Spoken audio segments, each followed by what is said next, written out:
Skirt ஆமா skirt தான். நீ அப்படிதான் போவ.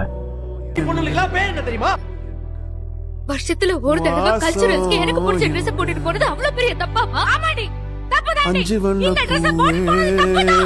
ஜீன்ஸ் போடுறது, டி-ஷர்ட் போடுறது, ஸ்கர்ட் போடுறதெல்லாம் பொண்ணுங்க பண்ணவே கூடாது. ஏன்னா பொண்ணுங்களை அந்த ட்ரெஸ்ல பார்த்தா பாவம் பசங்க உணர்ச்சி வசப்பட்டு தப்பு பண்ணிடுறாங்க.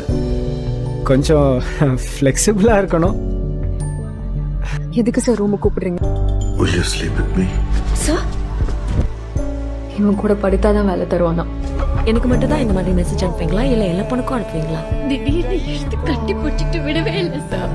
பொம்பளை பிள்ளைங்களா அவங்க இஷ்டத்துக்கு அறியங்குறைமா வர விட்டா தப்பு நடக்கத்தான் செய்யும். தப்பான பார்வையை நமக்கு விதைக்கிறாங்க. அந்த பொண்ணு ஏன் அத்தனை மணிக்கு அங்க போறா, அந்த பொண்ணு ஏன் அந்த பையனோட போறா? It's mainly about what others see. இந்த மாதிரி பொண்ணுங்களுக்குலாம் இப்படிதான் நடக்கும். எவன் சொன்னால் நம்பிடுறதா? ஒரு பொண்ணியா இளம் மனசு இல்ல. அவளுக்கு எது பிடிக்கும் எது பிடிக்காது, அவ எதுக்கு கோவப்படுவா எதுக்கு சந்தோஷப்படுவா தெரிஞ்சிருக்கணும்ல.